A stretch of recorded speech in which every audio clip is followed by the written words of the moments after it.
जय माता दी। आज गुप्त नवरात्रि के 5वें दिन आइए सुनते हैं दुर्गा सप्तशती का 5वां अध्याय। महर्षि मेधा ने कहा, पूर्व काल में शुम्भ नामक असुरों ने अपने बल के मद से इंद्र का त्रिलोकी का राज्य और यज्ञों के भाग छीन लिए और वह दोनों इसी प्रकार सूर्य, चंद्रमा, धर्मराज और वरुण के अधिकार भी छीनकर स्वयं ही उनका उपयोग करने लगे। वायु और अग्नि का कार्य भी वही करने लगे और इसके पश्चात उन्होंने जिन देवताओं का राज्य छीना था उनको अपने अपने स्थान से निकाल दिया। इस तरह से अधिकार छीने हुए दैत्यों तथा दैत्यों द्वारा निकाले हुए देवता अपराजिता देवी का स्मरण करने लगे कि देवी ने हमको वर दिया था कि मैं तुम्हारी संपूर्ण विपत्तियों को नष्ट करके रक्षा करूंगी। ऐसा विचार कर सब देवता हिमालय पर गए और भगवती विष्णु माया की स्तुति करने लगे। देवताओं ने कहा, देवी को नमस्कार है, शिव को नमस्कार है, प्रकृति और भद्रा को नमस्कार है। हम लोग रौद्र, नित्या और गौरी को नमस्कार करते हैं। ज्योत्सनामयी, चंद्र रूपिणी व सुख रूपा देवी को निरंतर नमस्कार है। शरणागतों का कल्याण करने वाली वृद्धि और सिद्धि रूपा देवी को हम बार बार नमस्कार करते हैं और नए रीति राजाओं की लक्ष्मी तथा सरवारी को नमस्कार है। दुर्गा को दुर्ग स्थलों को पार करने वाली दुर्गपारा को सारा सर्वकारिणी ख्याति कृष्ण और धूम्र देवी को सदैव नमस्कार है। अत्यंत सौम तथा अत्यंत रौद्र रूप को हम नमस्कार करते हैं, उन्हें हमारा बारंबार प्रणाम है। जगत की आधारभूत कृति देवी को बार बार नमस्कार करते हैं। जिस देवी को प्राणी मात्र विष्णु माया कहते हैं उनको नमस्कार है, उनको नमस्कार है, उनको नमस्कार है। जो देवी संपूर्ण प्राणियों में चेतना कहलाती हैं उनको नमस्कार है।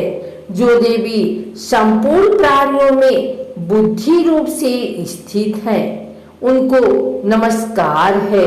जो देवी सब प्राणियों में निद्रा रूप से विराजमान है उनको नमस्कार है। जो देवी संपूर्ण प्राणियों में क्षुधा रूप से विराजमान है उनको नमस्कार है। जो देवी छाया रूप से स्थित है उनको नमस्कार है, उनको नमस्कार है। जो देवी संपूर्ण प्राणियों में तृष्णा रूप से स्थित है उनको नमस्कार है। जो देवी सब प्राणियों में शांति रूप से स्थित हैं उनको नमस्कार है। जो देवी सब प्राणियों में जाति रूप से स्थित हैं उनको नमस्कार है। जो देवी सब प्राणियों में लज्जा रूप से स्थित हैं उनको नमस्कार है। जो देवी संपूर्ण प्राणियों में श्रद्धा रूप से स्थित हैं उनको नमस्कार है। जो देवी संपूर्ण प्राणियों में कांति रूप से स्थित हैं, जो देवी सब प्राणियों में लक्ष्मी रूप से स्थित हैं उनको नमस्कार है, उनको नमस्कार है। जो देवी सब प्राणियों में तुष्टि रूप से स्थित हैं उनको नमस्कार है। जो देवी संपूर्ण प्राणियों में मातृ रूप से स्थित हैं उनको नमस्कार है। जो देवी संपूर्ण प्राणियों में भ्रांति रूप से स्थित हैं उनको नमस्कार है। जो देवी संपूर्ण प्राणियों में नित्य व्याप्त रहती हैं उनको नमस्कार है। जो देवी चैतन्य रूप से इस संपूर्ण संसार को व्याप्त करके स्थित हैं उनको नमस्कार है। पूर्व काल में देवताओं ने अपने अभीष्ट फल पाने के लिए जिसकी स्तुति की है और देवराज इंद्र ने बहुत दिनों तक जिसका सेवन किया है, वह कल्याण की साधना भूता ईश्वरी हमारा कल्याण और मंगल करे तथा सारी विपत्तियों को नष्ट कर डाले। असुरों के सताए हुए हम संपूर्ण देवता उस परमेश्वरी को इस समय नमस्कार करते हैं तथा जो भक्ति पूर्वक स्मरण किए जाने पर तुरंत ही सब विपत्तियों को नष्ट कर देती है, वह जगदम्बा इस समय भी हमारा मंगल करे, हमारी समस्त विपत्तियों को दूर करें। महर्षि मेधा ने कहा, हे राजन, इस प्रकार जब देवता स्तुति कर रहे थे तो उसी समय पार्वती देवी गंगा में स्नान करने के लिए आई। तब उनके शरीर से प्रकट होकर शिवा देवी बोली, शुंभ दैत्य के द्वारा स्वर्ग से निकाले हुए निशुंभ से हारे हुए यह देवता मेरी स्तुति कर रहे हैं। पार्वती के शरीर से अंबिका निकली थी, इसलिए उसको संपूर्ण लोक में कौशिकी कहते हैं। कौशिकी के प्रकट होने के पश्चात पार्वती देवी के शरीर का रंग काला हो गया और वह हिमालय पर रहने वाली कालिका देवी के नाम से प्रसिद्ध हुई। फिर शुंभ और निशुंभ के दूत चंद्रमुंड वहां आए और उन्होंने परम मनोहर रूप वाली अंबिका देवी को देखा। फिर वह शुंभ के पास जाकर बोले, महाराज, एक अत्यंत सुंदर स्त्री हिमालय को प्रकाशित कर रही है। वैसा रंग रूप आज तक हमने किसी स्त्री में नहीं देखा। हे असुरेश्वर, आप यह पता लगाएं कि वह कौन है और उसको ग्रहण कर लें। वह स्त्री स्त्रियों में रत्न है। वह अपनी कांति से दसों दिशाओं को प्रकाशित करती हुई वहां स्थित है, इसलिए आपका उसको देखना उचित है।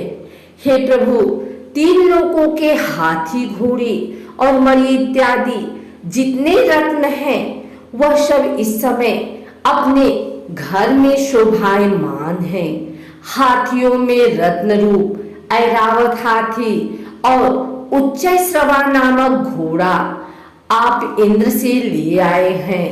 हंसों द्वारा जुता हुआ विमान जो कि ब्रह्मा जी के पास था, अब भी आपके पास है। और यह महापद्म नामक खजाना आपने कुबेर से छीना है। समुद्र ने आपको सदा खिले हुए फूलों की किंजलकिनी नामक माला दी है। वरुण का कंचन की वर्षा करने वाला छत्र आपके पास है। रथों में श्रेष्ठ प्रजापति का रथ भी आपके पास ही है। हे दैत्येंद्र, मृत्यु से उत्क्रांतिका नामक शक्ति भी आपने छीन ली है और वरुण का पास भी आपके भ्राता निशुंभ के अधिकार में है। और जो अग्नि में न जल सके ऐसे दो वस्त्र भी अग्निदेव ने आपको दिए हैं। हे दैत्यराज, इस प्रकार सारी रत्न रूपी वस्तुएं आप संग्रह कर चुके हैं, तो फिर आप यह कल्याणकारी स्त्रियों में रत्न रूप अनुपम स्त्री आप क्यों नहीं ग्रहण करते? महर्षि मेधा बोले, चंद्रमुंड का यह वचन सुनकर शुंभ ने विचारा कि सुग्रीव को अपना दूत बनाकर देवी के पास भेजा जाए। प्रथम उसको सब कुछ समझा दिया गया और कहा कि वह जाकर तुम उसको अच्छी तरह से समझाना, ऐसा उपाय करना जिससे वह प्रसन्न होकर तुरंत मेरे पास चली आए। भली प्रकार समझाकर कहना। दूत सुग्रीव पर्वत के उस रमणीय भाग में पहुंचा जहां देवी रहती थी।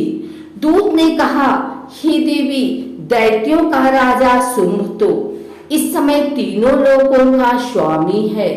मैं उसका दूत हूँ और यहाँ तुम्हारे पास आया हूँ।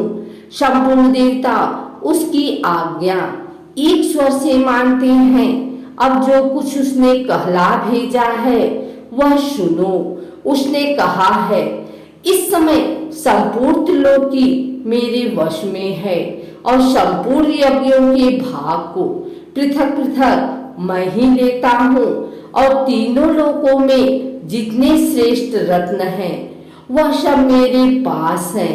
देवराज इंद्र का वाहन ऐरावत मेरे पास है जो मैंने छीन लिया है। उच्चय श्रवा नामक घोड़ा जो क्षीर सागर मंथन करने से प्रकट हुआ तथा उसे देवताओं ने मुझे समर्पित कर दिया। हे सुंदरी, इनके अतिरिक्त और भी जो रत्नभूषण पदार्थ देवताओं के पास थे वह सब मेरे पास हैं। हे देवी, मैं तुम्हारी संसार की स्त्रियों में रत्न मानता हूँ क्योंकि रत्नों का उपभोग करने वाला मैं ही हूँ। हे चंचल कटाओं वाली सुंदरी, अब यह मैं तुझ पर छोड़ता हूँ कि तू मेरे या मेरे भाई महापराक्रमी निशुंभ की सेवा में आओ। यदि तू मुझे वीर गति से अतुल महान ऐश्वर्य की प्राप्ति होती है, अतः तुम अपनी बुद्धि से यह विचार कर मेरे पास चली जाओ। महर्षि मेधा ने कहा, दूत के ऐसा कहने पर संपूर्ण जगत का कल्याण करने वाली भगवती दुर्गा मन ही मन मुस्कुराई और इस प्रकार कहने लगी।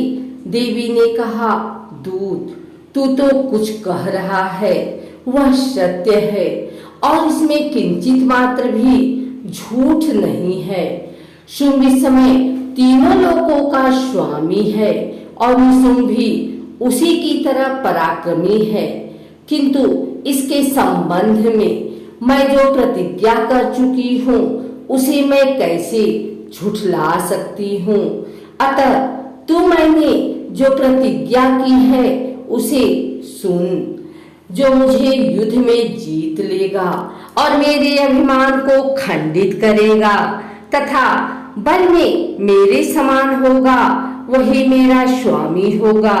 इसलिए शुंभ अथवा निशुंभ यहाँ आवे और युद्ध में जीतकर मुझसे विवाह करने। इसमें भला देर की क्या आवश्यकता है। दूत ने कहा, हे देवी, तुम अभिमान में भरी हुई हो, मेरे सामने तुम ऐसी बात ना करो। इस त्रिलोकी में मुझे तो ऐसा कोई दिखाई नहीं देता जो कि शुंभ और निशुंभ के सामने ठहर सके। हे देवी, जब अन्य देवताओं में से कोई शुंभ और निशुंभ के समान युद्ध में ठहर नहीं सकता है तो तुम जैसी स्त्री उनके सामने रणभूमि में ठहर जाएगी। जिन शुंभ आदि असुरों के सामने इंद्र आदि देवता नहीं ठहर सके तो फिर तुम अकेली स्त्री उनके सामने कैसे ठहर सकोगी। अतः तुम मेरा कहना मानकर उनके पास चली जाओ, नहीं तो जब वह तुम्हें केस पकड़कर घसीटते हुए ले आएंगे तो तुम्हारा गौरव नष्ट हो जाएगा। इसलिए मेरी बात मान लो। देवी ने कहा, जो कुछ तुमने कहा ठीक है। शुंभ और निशुंभ बड़े बलवान हैं, लेकिन मैं क्या कर सकती हूँ क्योंकि मैं बिना विचारे प्रतिज्ञा कर चुकी हूँ।